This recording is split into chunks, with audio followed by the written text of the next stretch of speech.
got 5 minutes on to verify. My name is Shrey Shah, and I'm going to be the affirmative speaker today. My time will begin on my first word. Calvin Coolidge once said, "When a man begins to feel that he's the only one who can lead in this republic, he is guilty of treason." I affirm, resolved, because I agree with President Calvin Coolidge, the United States federal government should amend the War Powers Act to limit presidential power to initiate armed conflict. I want to start with a key observation. The War Powers Act doesn't give the president the power to initiate conflict. It only authorizes reactive force when responding to an attack on the United States, its territories, or its armed forces. Yet, precedents have used the law's vague wording to start conflicts anyway. This is contention 1, the legal vacuum. Again, the legal vacuum. The deepest problem in the status quo is simple. There are no clear limits on when the president can use military force. The evidence supports this. The Congressional Research Service found that of the 135 reports presidents filed under the War Powers Resolution, only one formally invoked the law itself. For the other 134, Congress was forced to debate whether the action was even valid, while the president continued to operate with unchecked authority.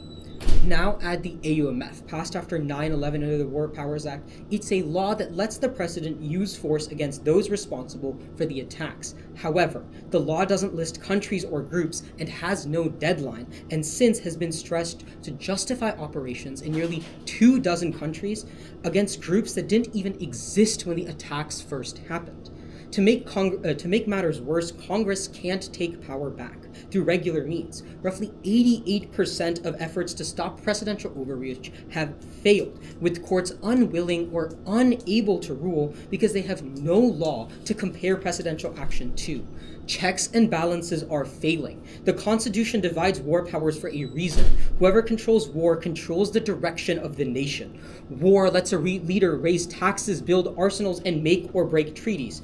History warns us that when power collapses into one office, the door to authoritarian rule opens. Tyranny isn't inevitable, but the longer that power goes unchecked, the bigger the risk gets. But the risk isn't just domestic. It also extends internationally. This is contention 2. Vague war powers drive escalation. Again, vague war powers drive escalation. The first reason is unpredictability. When no one knows what it takes to provoke an American response, adversaries keep pushing to find out, and allies can't count on us because our response rides on one president's discretion instead of a standing national promise. And second, deterrence depends on unity. Princeton's political scientists explain that our threats only deter enemies when the whole government backs them. And with Congress and precedent fighting over authority, America is moving as broken pieces rather than one united whole. We're seeing the effects already. China's military is circling Taiwan, North Korea just doubled its missiles, and Russia's pushing further into Ukraine. Each is a bet that America won't follow through. The power is scattered, the laws vague, the courts inconsistent. No one knows who actually holds military authority, and our enemies are noticing. The time for change is now. This is contention 3, the amendment. It does 2 things. First, it defines armed conflict in the War Powers Act and draws a clear line for when the president may start one. So any military action past that line automatically activates the law. This stops executive lawyers from finding clever ways to send troops, launch strikes, and run drone campaigns by abusing vague legal language. Second, Congress creates a list of pre-approved threats, the groups or countries the president is already cleared to act against, reviewed and updated regularly. Against anyone on that list, the president can move fast, no permission needed. The safeguards still apply. He must report to Congress, the 60-day clock runs, and Congress can vote to end the fight at any point. Congress writes the list, updates it, and can strike any name from it. The net benefit is simple.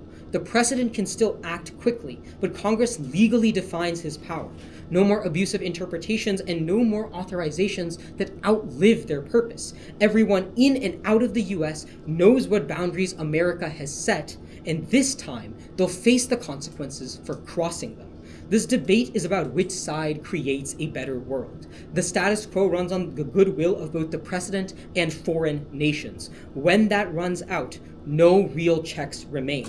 The time to draw the line is now to protect the American people and democracy, I proudly affirm today. Thank you. Let me get one sip of water, and then I'll be good for cross-examination. All right, sounds good.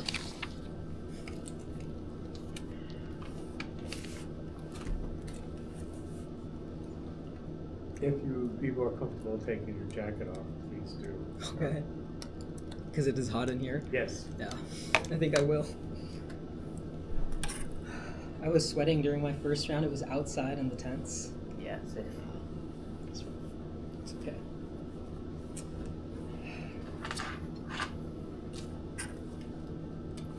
Would you like us to look at each other, or you when we're doing cross-examination? That's up to you.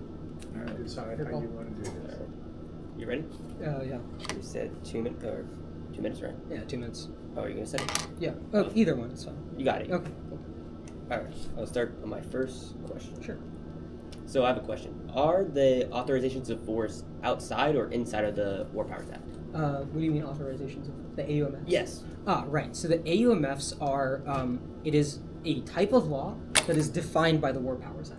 So Article 5C, or Section 5C, pardon me, in the War Powers Act explicitly defines what those authorizations are and what they look like. So we're just amending that section to be more specific so that the AUMFs that follow those constraints as well. All right. But how can you make sure through your amendments that presidents won't continue to appropriate these resolutions so broadly? Right, so the problem right now is definition.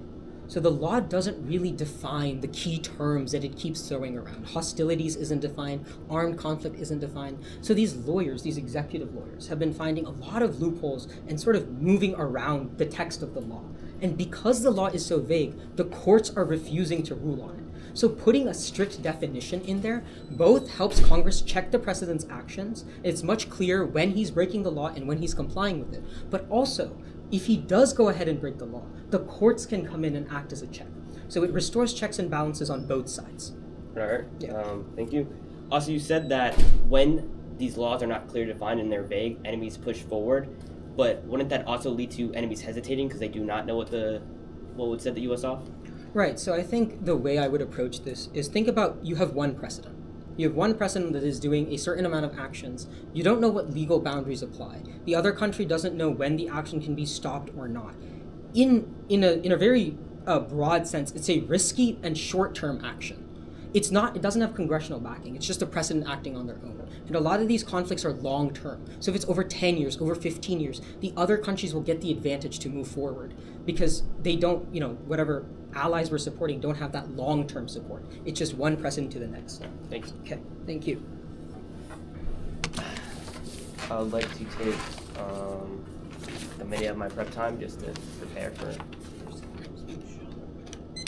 set that. Mm-hmm. Yeah, that's right. And I'll begin right now. What do you understand prep time to be? Preparation. Well, No, how long? Oh, 5 minutes. Yeah. It's been different. Really? Oh my god. Yeah, that's what the rule book says. Is 5. So, yeah. I think for this type of debate, I think 5 minutes is plenty. I think it's a good amount.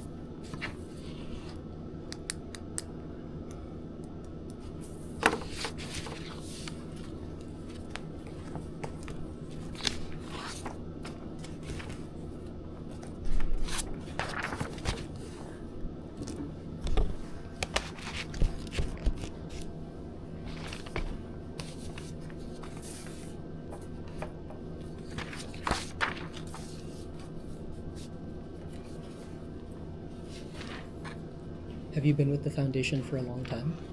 This is my... Oh, sorry. Right. You are committed to helping us debate. Yes. Thank you. All right.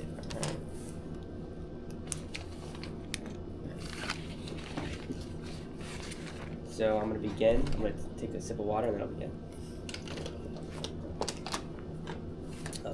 I'll use this. Yeah, go ahead. You got room?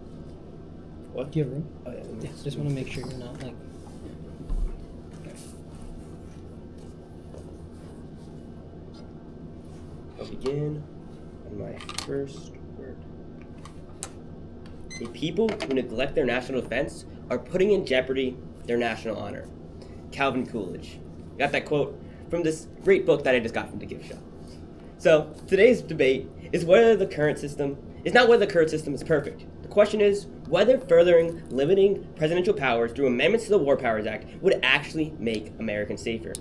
To win this debate, the affirmative must prove this, that their solution is better than the status quo. I beg to differ. So my first contention is that you simply cannot fix what you do not have control over. Yes, presidents often bypass the War Powers Act, but that actually proves our side. That proves that amending the War Powers Act will not meaningfully limit presidential military authority. Presidents already possess military authority outside of the War Powers Act through Article 2 constitutional powers and existing authorizations of military force. The affirmative cannot amend the Constitution through the statute. So, for example, the Korean War, President Truman entered the Korean War without a declaration of war, and he relied on United Nations authority and his constitutional commander-in-chief powers. In 2011, President Obama argued that U.S. operations did not legally constitute hostilities, avoiding the War Powers Act entirely. And also, the Osama bin Laden raid in 2011, President Obama relied solely on his commander-in-chief powers. And on the Soleimani strike in 2020, President Trump justified the strike using his Article 2 authorities to protect American personnel. And once again, the war on terror, presidents of both parties have relied on these 2001 to 2002 AUMF for military operations across the globe for over 20 years. So if the affirmation cannot prove that the president will once again get out of their solution, then you vote for negation. Presidents have repeatedly demonstrated that military authority simply exists outside of the War Powers Act. Therefore, even if the affirmative amends the act, presidential military authority will still continue through other legal mechanisms.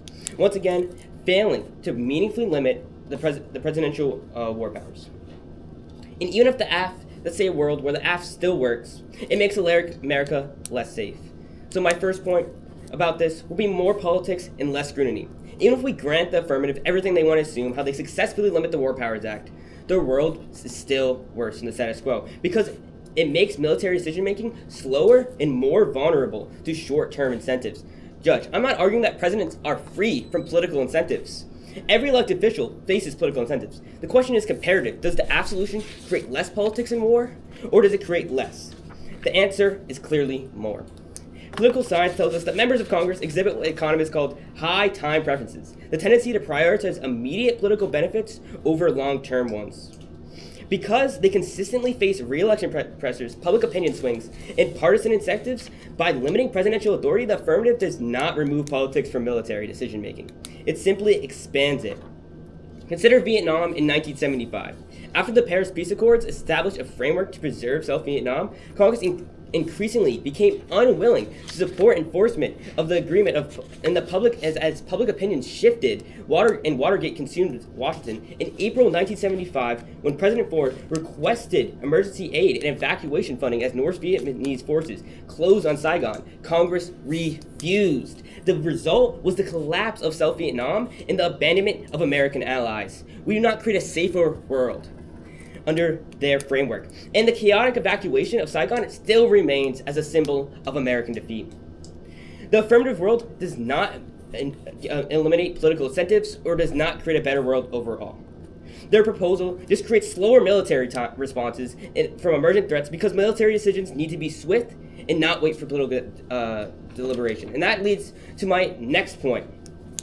Simply delay kills. We cannot wait for political deliberation while our soldiers are in danger.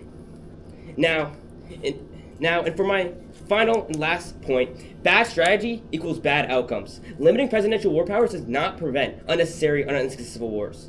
It's just due to poor strategy. Vietnam overwhelmingly passed the Gulf of Tonkin Resolution in 1964. The United States escalated the conflict with full congressional backing, and more than 58,000 American deaths. South Vietnam even collapsed in 1975. And the Iraq War once again passed through the 2002 authorization of use of force with bipartisan support. Result, years of instability. And once again, Afghanistan, Congress overwhelmingly authorized military action over 9/11 and 20 years of war without strategic victory. So, in conclusion, the AF had one thing to prove, that they create a better world than the status quo. Simply, they failed. That's why you vote for my side. Thank you. All right, great speech. Just give me 1 minute to take a sip of water and. I need a sip of water too. Yeah, that was good. Okay. Are you ready? I'll say. Fantastic. Let me know when you're ready. Also ready? Okay. Yeah. Oh, then we said 2 minutes. Mhm.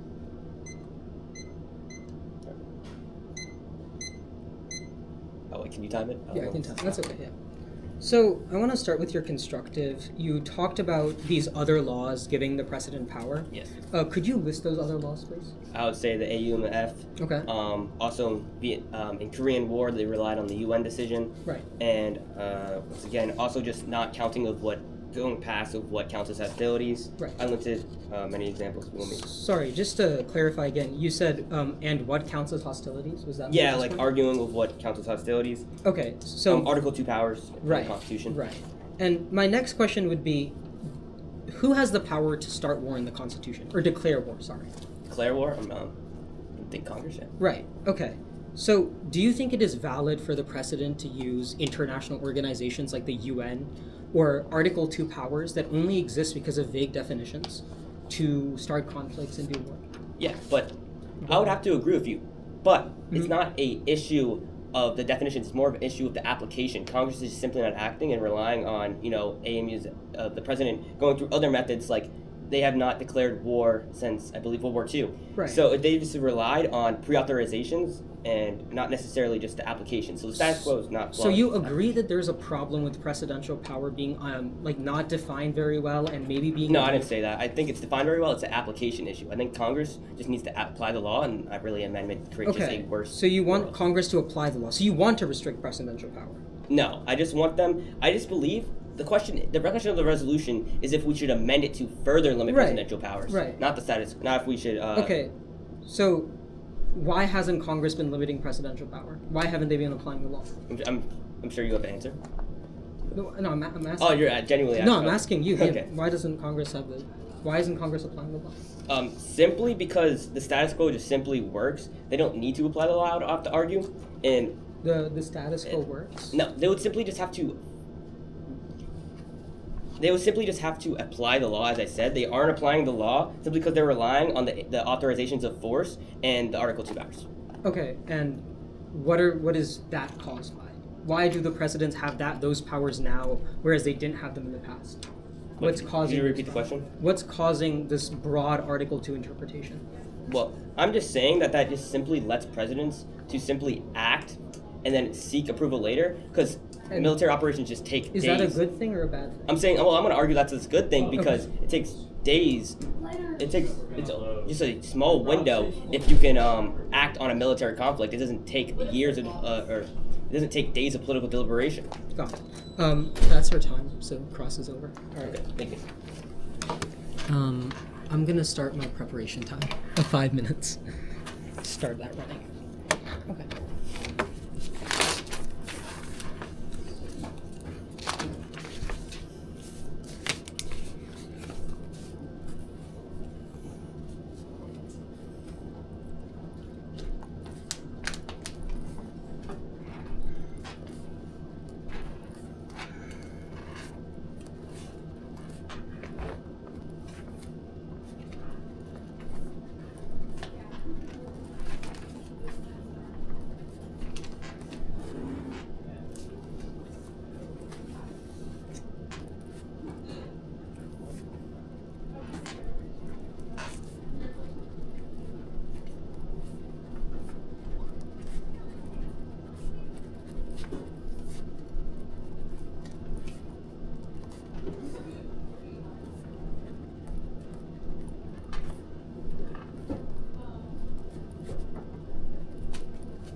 Okay, that's going to be my preparation time.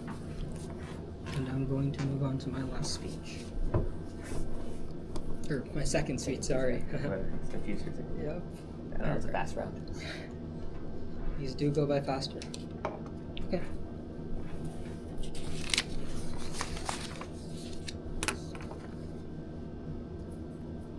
Is everyone ready to go? Are you ready? All right. The heart of the problem in this round was revealed during cross-examination. It's that my opponent is arguing two different things at once that contradict each other. So he told you that Congress is enough of a check on the precedent in the status quo. And then 2 questions later said that Congress can't check the precedent because they're having problems with applying the law. The negative has pointed out the symptom, the fact that Congress is struggling, but they treat it like the disease. Returning to the very first sentence of my constructive, the reason that the war power laws and authorizations are failing is that the War Powers Act does not clearly define what hostilities means. And my opponent agrees to this in cross, which allows the overly broad interpretations, the executive interpretations, that precedents have been abusing. I want to refer back to Calvin Coolidge. He understood that precedents ought to act with restraint. The problem is that not all precedents share that belief. That is why laws exist and why we must keep updating them to check the power. Because when individual willpower fails and when power corrupts, the only thing that can solve is law. The negative agrees that war powers are a problem, but they're wary because historical laws have proven fickle. They understand that change is necessary, but can't figure out how to implement it. That is exactly what the affirmative amendment does. It creates boundaries for power that had been missing for so long. Calvin Coolidge understood we needed these boundaries. George Washington understood we needed these boundaries. The framers of the Constitution did too. Congress has the ability to declare war, not the precedent. Otherwise, that just leads to tyranny. The negative has shown the problem and the affirmative fixes it. Now, I want to go on to their case. They tell you that even if the amendment works, it still fails. And the main reason they provide here is about speed. So I want to answer that problem first. They talk about Saigon and how congressional action caused the fall of Saigon. But why were we in Saigon in the first place? Why were we in North Vietnam?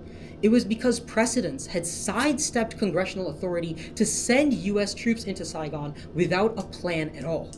And then, when everything broke loose, when we left North Korean troops at the border of Saigon, when we had enemy troops in Vietnamese territory, we had to rush to pull our own troops out because we were surrounded. It was bad planning. The precedent acted without consulting Congress, and that created the problem. Now, my opponent talks about politics, but the precedent faces political pressure too, and just as much. Instead of just a few constituents watching, they have the entire nation watching. Even more so, presidential races are much more narrow. They're decided by 1 or 2% of votes, whereas most congressional races are much less so. The people, a congressman's constituents stick to that congressman for a long period of time. That's not how it works with the precedent. It's a narrow race every time. If anything, the precedent has more political pressure. And the final point my opponent makes is about speed. So the first thing that this argument fails is that it mixes up 2 kinds of authority. Initiation authority is the ability to start a conflict, and reactionary ability is the ability to respond when the US troops, or American citizens are in danger. I said this in my constructive, I'm saying it again, these are 2 different things. When there's an emergency, the president can always act. It's about whether or not the president should be able to start a conflict. That's what we're discussing here. The final thing that boils down is that under the affirmative amendment, we still maintain speed.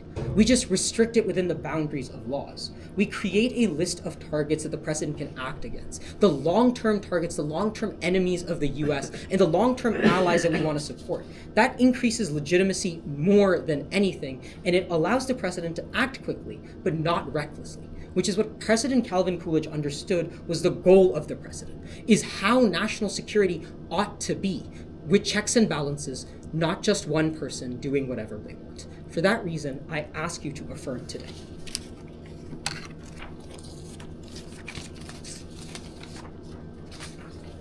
What should I use at the time? Yeah, 1 minute 17. 1 minute. Okay. All right, then Got 3:43 left. all right, so I'll use Before. another minute. I'll use 2 minutes. You can just do running prep if it's easier. Yeah, okay. I'll just set it to like how much of whatever time I want, or whatever time I need. I mean. Yeah. I only All good. All right, I'll start it in 1, 2, 3.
We got 4 minutes for rebuttal, so I'll start once I see that my opponent and judge are ready. Yep. All right, we put 4 minutes on the clock. I will begin on my first word.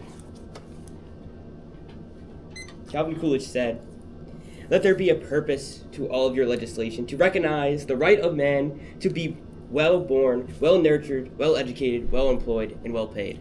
Simply, this legislation, yes, this is not a legislative chamber, but the affirmations plan simply is we should strike it down because it is not well-intentioned or will not solve the root causes of the issues that we both recognize. So one, this is an application issue, not an amendment issue. AF simply has no solution because Congress simply won't use their powers the same way in the status quo. Simply, I've already established that Congress has not declared war since World War II. So simply, how can the affirmation ensure that the Congress will actually use the new powers that they are even given? And they can simply rely on AUMFs just creating a more slow version of the status quo. Simply, unless the affirmative solution can force Congress to use their powers, then there's simply no solution. Second, there's a question, the main question that I brought up in my first speech. Does their amendment create a better world? I would say no. I would say it just creates a slower, more complicated, more politically involved and partisan war system. So simply, I mentioned speed in politics. I'd like to defend those arguments that my opponent attacked in his rebuttal. So I'll go to politics first. The president is simply one actor. versus hundreds of actors with also higher time preferences.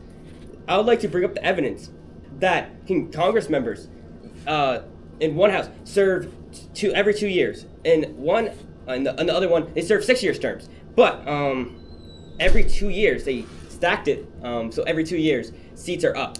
A third of seats are up, I believe. So simply, they have 2 years to act versus 4 years. And plus, if a president gets reelected and makes good decisions, then they can even serve for another 4 years. So simply, that is still true, and my point still stands. So, the affirmative tries to solve an issue that is with Congress itself not applying the law, not with the law itself.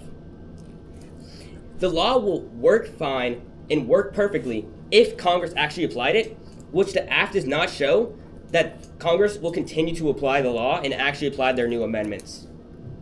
This is simply an issue of Congress, so if the affirmation could somehow amend the War Powers Act to fix this entire institution, then you negate. Simply, I've also to extend my point of having ways to get around it with the Article 2 powers, and simply, so it will simply just create a more slow, more politically involved status quo, which is overall a net negative. So, as Calvin Coolidge was very brief, I will also be brief, and I will end. So, thank you. All right. I'm gonna use the remainder of my prep time here and give that last speech.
So the cards.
Is everyone ready?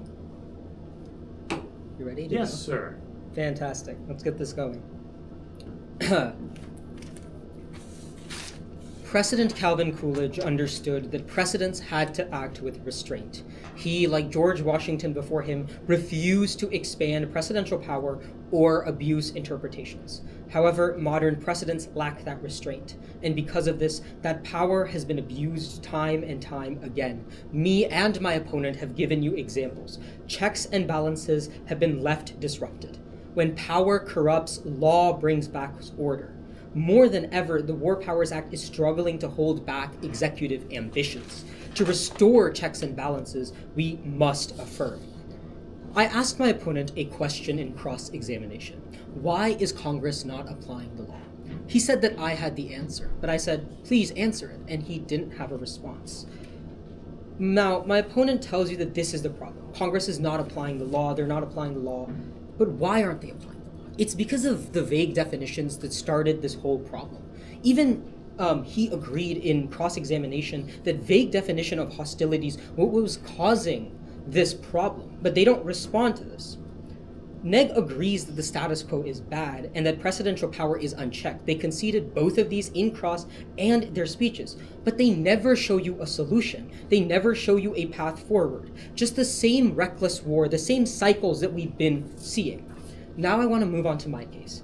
My opponent entirely drops the point about deterrence. The purpose of military action is to stop wars, but increasingly vague presidential powers are starting them.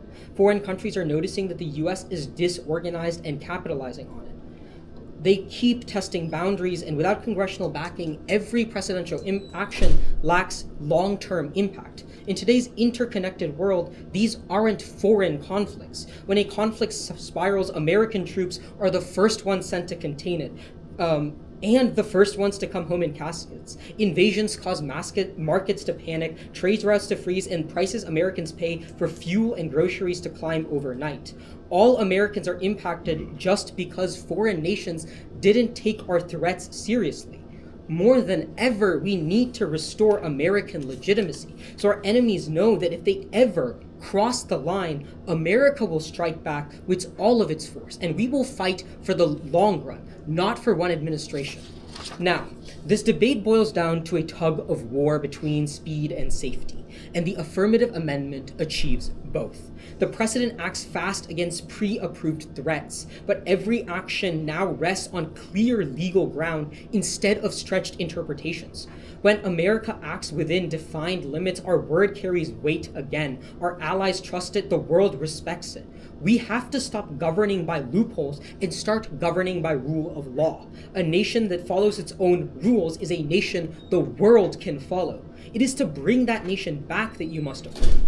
And the final thing, the key impact in this entire round, the one that Calvin Coolidge set up from the first minute of this speech, tyranny. Tyranny arrives wrapped in the language of war. American history shows the cost. Young men drafted into a war, fighting a war they never chose, millions of families torn apart. But the greatest danger is what war does to the nation itself. Leaders have used war to justify imprisoning people for criticizing the regime, and America did the same in World War I. Across history, the pattern is the same. When one person can declare war, they can seize power, silence the checks meant to restrain them, in this case Congress and the Supreme Court, and then turn on anyone who objects. Speech, rights, liberty are all stripped away, and every abuse hides behind the same three words: we're at war. This is the risk we're weighing, the risk that gets bigger every single day that we leave presidential power unchecked. If history has taught us anything, it's that when goodwill runs out, so do our freedoms. The time to restrain presidential power is now. Amend the War Powers Act and affirm. Thank you. Okay. Yeah. I will use the rest of my remaining prep time, which should be, I used 1 minute, and then I used like You got a minute and 3 left. a minute and 3. Okay, I got you. Put that on. Thank you. Minute. Okay. I'll start in 1, 2, 3.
preference. Yeah.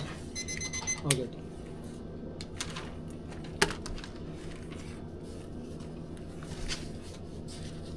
All right.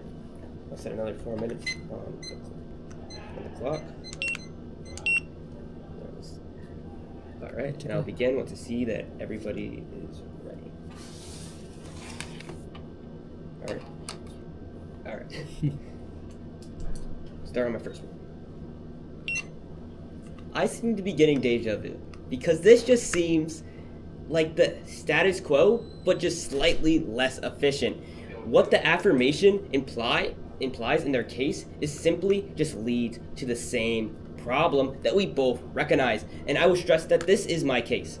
So, to quote Calvin Coolidge, it's better to strike down bad bills than to pass good ones, because bad bills simply just lead to a waste of time and effort, and without even solving the root problem, which the AF seems to ignore.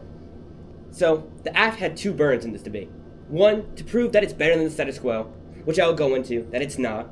And then two, that they can fix the root problem, which I proved in my rebuttal that it's an application issue and not an amendment one. So, my opponent talks about restoring checks and balances. But how are we going to restore checks and balances by giving Congress more power when Congress doesn't want to check or balance the president in the status quo? Giving them more power is simply going to do nothing when it's a simple institutional issue. So, maybe we can come to my office and we can write a bill to actually solve the root problem. But simply, my opponent also implies that I need a solution or a counterexample. Once again, I don't necessarily need to come up with a solution to know that their solution is bad. Now, next. My opponent says that countries test our boundaries because of the vagueness of our laws.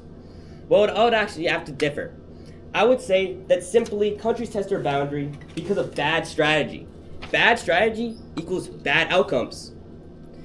Because, as I said in my speech, in my first constructive, that the Vietnam War, Iraq, and Afghanistan were all approved by Congress. Just congressional oversight does not necessarily mean that there will be a good war.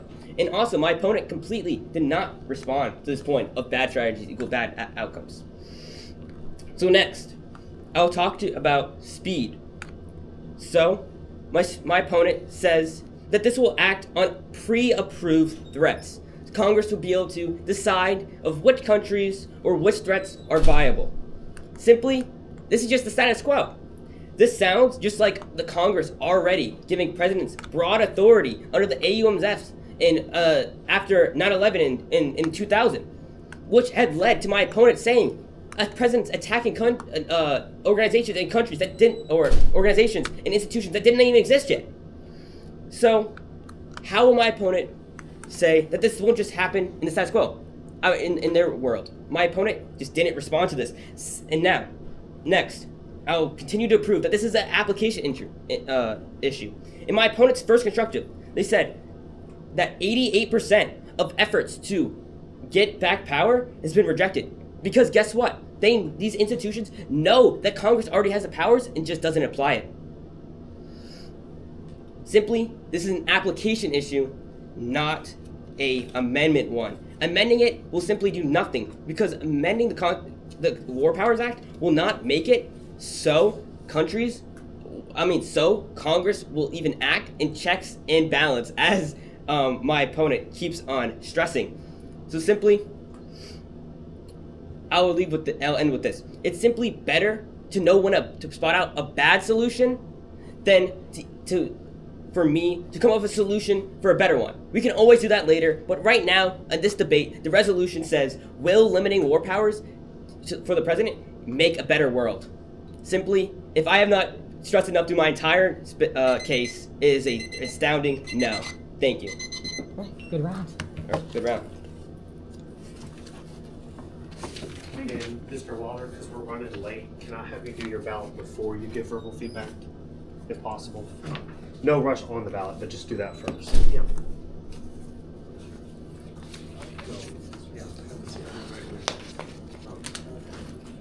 You know when you're at third point?